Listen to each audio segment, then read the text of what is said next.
Assalamualaikum. Aduh. Langsung lihat ke sini. Azal. Salasa action. Assalamualaikum teman-temannya Erni dan buku-bukunya. Selamat datang di mini box haul saya yang pertama. Kali ini saya punya 2 paket aja, tapi yang pertama insya Allah isinya banyak karena kemarin lagi diskon dari 20 sampai 90%. Langsung aja kita buka yang pertama apa. Tadi sebenarnya sudah dibuka sedikit karena harus dicek dulu di bagian keamanan isinya apa. Alhamdulillah lolos dan boleh dibawa masuk. Kalau teman-teman yang lain tuh pakai cutter, tapi kalau saya nggak berani karena pernah coba terus rusak.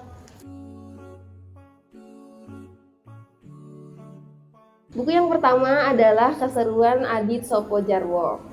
Adit Sopojarwo itu kan termasuk kartun yang gimana ya, kalau menurut saya punya perbedaan yang mereka itu ngumpulin tokoh-tokoh lokal gitu loh di dalam kartunnya. Jadi buku ini itu di dalamnya kayak menceritakan gimana sih perjuangan industri animasi Adit Sopojarwo waktu itu ketika mereka harus mempresentasikan animasi ini di awal-awal peluncurannya. Ini sih tipis, tapi karena saya anak KPI jadi kita kan akan belajar sedikit banyak tentang studio dan pembuatan animasi-animasinya. Jadi menarik. Dan ini tuh harganya anjlok banget, yang mula-mulanya 49.000 jadi kayak cuma 10 ribuan doang. Siapa yang nggak mau coba? Kalian harus beli ya. Next, buku yang kedua ada Jodoh punyanya Fahad Pahdepi. Ini sih dari covernya bagus banget. Emang sepertinya saya bilang, saya itu korban cover. Ntar kalau cocok dalamnya baru check out. Sama harga juga. Di dalamnya sih tentang cinta-cinta. Kemarin di reel sudah saya bacain kan sedikit. Cinta selalu membutuhkan ketidaksempurnaan untuk membuktikan kesempurnaannya. Kemarin saya tertarik untuk check out buku ini karena di depannya ada komentar dari Bu Ude Lestari. Bu Ude Lestari yang bukunya terkenal itu, buku Rapi Jali. Dan belum baca sampai sekarang. Ditunggu reviewnya ya. Buku yang ketiga ini ada Hello Motion. Ini adalah kisah manis pasangan kreatif co-founder Hello Motion Academy. Jadi lucu banget gitu loh covernya. Di depannya kayak gini, terbalik kan, kayak gini, sebenarnya gini lagi. Karena covernya bagus sekali lagi jadinya check out sih. Dan ini harganya pertamanya 79.000 jadi 15 ribuan aja. Karena penasaran, ini nggak ada sinopsisnya di luarnya, mungkin bisa dibuka sekarang aja ya. Sebentar, sebenarnya kayak gimana sih isinya? Karena beneran covernya bagus banget. Sekilas sih bagus banget. Kalau kalian pernah tahu bukunya Ustadz Salim Afilah sama Ustadz Felix, itu kan kayak gini, di depannya gambarnya Ustadz Felix, kemudian di baliknya gambarnya Ustadz Salim Afilah. Terus tulisannya kayak kebalik gitu kan. Nah ini juga, jadi kayak bagian depannya tuh sekilas yang saya lihat mungkin dari sisi sudut pandang suaminya, terus yang di belakangnya dari sudut pandang istrinya. Jadi bacanya harus kebalik gitu. Terus kerennya buku ini di dalamnya ada kayak gambar-gambarnya gitu sih. Ada komik-komiknya. Suka banget sama buku yang kayak gini. Terus lagi nemenin istrinya dia pas lagi hamil. Bagus-bagus. Tungguin reviewnya ya. Lalu buku selanjutnya Indonesia 2045. Menarik sih karena kita itu kan merdekanya di tahun 1945. Terus buku ini kayak ngangkat judul 2045. Saya sih nangkepnya apa yang akan terjadi di Indonesia pada tahun 2045. Dan buku ini ditulis oleh Ikatan Alumni dan Penerima Beasiswa LPDP yang S2 ke luar negeri itu. Jadi buku ini tuh kayak gimana pemikiran terbaik putra-putri bangsa untuk Ibu Pertiwi nanti, targetnya ada di tahun 2045. Aku pasti mengabdi. Kalimat itulah yang selalu bergema dalam diri para penerima beasiswa LPDP. Kesempatan besar yang telah diberikan oleh pemerintah Indonesia tentu tak boleh disia-siakan. Dan kontribusi pemikiran menjadi salah satu jalan pengabdian. Saat ini Indonesia tengah berlari menuju posisi penting di kancah internasional.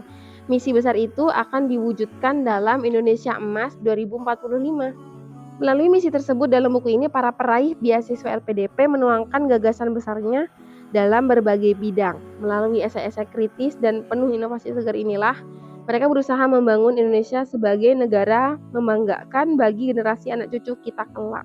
Jadi buku ini penting banget sih menurut saya untuk mahasiswa kayak kita, supaya kita terinspirasi. Meskipun mungkin kita sekolahnya nggak di luar negeri, tapi kita semua kan pasti ingin melakukan yang terbaik untuk negeri, pengen ikut berkontribusi juga kan untuk negara meskipun kecil. Sedikit banyak kita juga pasti ingin berkontribusi untuk negara kan. Terus dengan ketebalan yang kayak gini, harganya pertamanya itu 89.000, terus saya dapetin cuma dengan 25.000. Siapa yang gak keracunan coba? Terus lanjut buku selanjutnya, The Professor punyanya Charlotte Bronte. Katanya sih ini buku pertamanya Charlotte Bronte gitu. Siapa sih Charlotte Bronte? Nggak pernah juga baca, tapi kita cobain ya. Jadi Charlotte Bronte di sini bilang, aku menulisnya sebaik mungkin. Menurutku kisahnya memiliki lebih banyak makna dan kenyataan dibandingkan dengan Jane Eyre. The Professor adalah novel pertama Charlotte Bronte yang selesai ditulis setidaknya pada tahun 1846. Tokoh utamanya adalah seorang pria alim bernama William Crimsworth. Alim di sini gimana ya maksudnya? Mungkin nggak macam-macam.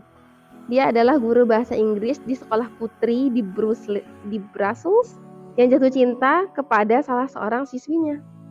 Berdasarkan pengalaman pribadi sang penulis sebagai guru bahasa di Belgia, The Professor adalah satu-satunya karya Charlotte Bronte yang menggunakan gaya bercerita dari sudut pandang pertama seorang pria.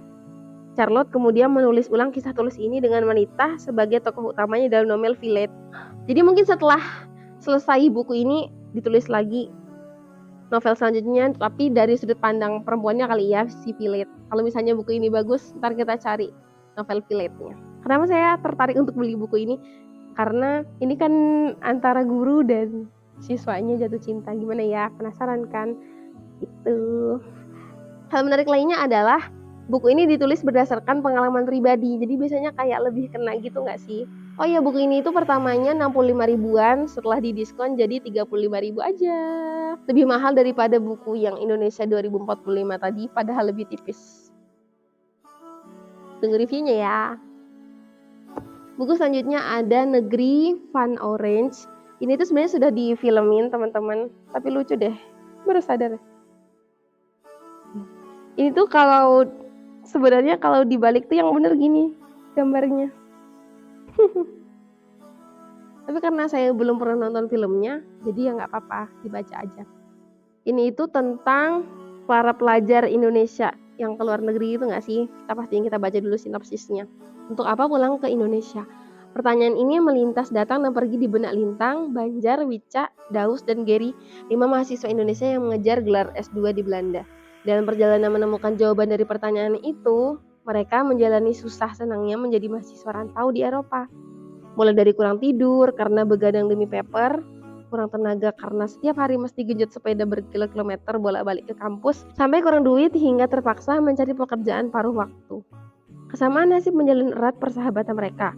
Bersama mereka berbagi pengalaman dan tips bertahan hidup di Belanda. Takdir menuntut mereka memiliki keteguhan hati untuk melampaui rintangan, menggapai impian, serta melakukan hal yang paling sulit. The Courage to Love. Apa ya coret? Ya Allah, gimana cara bacanya? Nggak bisa baca bahasa Inggris. Subji dan Anuntik. Raditya Dika di sini ikutan komentar, katanya keakuratan dan detail cerita di dalamnya membuat saya jadi kangen sama Belanda. Kayaknya Raditya Dika pernah belajar di Belanda. Kisah sangat nyata, penuh kejutan dan inspiratif, patut dibaca pula bagi yang ingin jalan-jalan ala backpacker di Eropa. Oh, The Naked Traveler. Ini komentar dari Trinity, penulis The Naked Traveler series. Kemarin yang sempat kita lihat pas belanja-belanja di Bentang. Jadi The Naked Traveler itu kan udah dibikin 2, tapi kemarin kita nggak check out. Buku ini pertamanya 79.000, terus pas kemarin saya check out cuma 15.000-an aja. Seneng banget nggak sih? Kemudian paket selanjutnya, ini belinya pre-love sih, dan udah dibuka sedikit. Karena kemarin tuh nggak sabar. Buku Kun Anta. Ini cuma 25.000 aja, dan masih sebagus ini. Dulu sih saya pernah baca pas zaman SMA, tapi pinjem. Makanya ketika ingat buku ini jadi pengen punya sendiri deh. Manis banget kan warnanya. Kalau misalnya ditaruh di rak buku tuh paling gonjreng dan cewek banget. Yang menarik di buku ini tuh kayak dulu berhijab itu kan masih susah, terus keluar buku ini yang dimulai dengan lirik lagu Kunanta kan. Tuh makanya saya ada niat terselubung dengan buku ini. Doain ya. Tolong doain ya. Cantik gak sih buku yang kayak gini-gini? Dalamnya itu banyak. Saya sebenarnya belinya cuma satu, tapi karena pengirimnya yang baik banget, jadinya dikasih bonus lagi. Ini. Ada Surga di Rumahmu. Meskipun buku ini buku lama, tapi karena saya emang belum pernah nonton filmnya, dan ini katanya terinspirasi oleh kisah dari Ustadz Ahmad Al-Habsyi. Pokoknya semuanya yang disebut di sini masih baru, kecuali komentar dari Ahmad Fuadi, tahunya Ahmad Fuadi doang. Menarik. Meskipun buku lama masih kerasa baru. Kalau kalian juga mau buku-buku pre-love yang bagus kayak gini, memang nggak disampul sih, tapi masih kualitasnya bagus dan harganya affordable banget. Kalian bisa cari sendiri tokonya di Shopee. Celestinisfu, susah emang namanya. Nggak apa-apa, yang penting bukunya bagus. Dan paling penting juga adalah adminnya baik. Beli satu dapat dua. So inilah book haul di bulan ini. Jadi total untuk semua buku ini berapa teman-teman? 35 tambah 25 60 tambah 15 75 tambah 10 ribu 85 85 tambah 15 ribu 100 100 tambah 15 115. Terus ditambah buku yang pre-love tadi 115 tambah 25 berapa? 140 kan? Nah jadi untuk 8 buku ini kita cuma perlu bayar 140.000. Murah banget gak sih? Jadi kalau belanja itu teman-teman, kalau saya pribadi gak masalah sama buku pre-love selama kita tertarik untuk baca, ya udah baca aja, dan apalagi kualitasnya masih bagus kan. Dan syukur-syukur kalau dapat buku pre-love yang udah disampul. Apalagi kalau yang jual tuh super baik, biasanya kita akan dikasih buku-buku bonus. Pokoknya jangan gampang gumuh juga sih. Gumuh itu kayak, oh sekarang lagi trending buku ini, jadi harus beli buku ini, beli ini. Enggak, kembali aja apa yang kalian butuhkan, apa yang kalian minati sama tertarik. Kalau tertarik sama buku-buku tertentu, ya udah nggak usah ngikuti arus yang lagi trending apa gitu loh. Segini dulu teman-teman, semoga video ini membantu kalian yang mau belanja buku tapi duitnya pas-pasan kayak saya. Maklumlah akhir bulan. Jadi setelah ini nggak ada alasan lagi ya nggak bisa beli buku karena buku itu mahal dan lain sebagainya. Kalau untuk beli kuota aja masih mampu, padahal harga kuota itu nggak pernah turun, selalu naik. Ditunggu reviewnya. Assalamualaikum warahmatullahi wabarakatuh.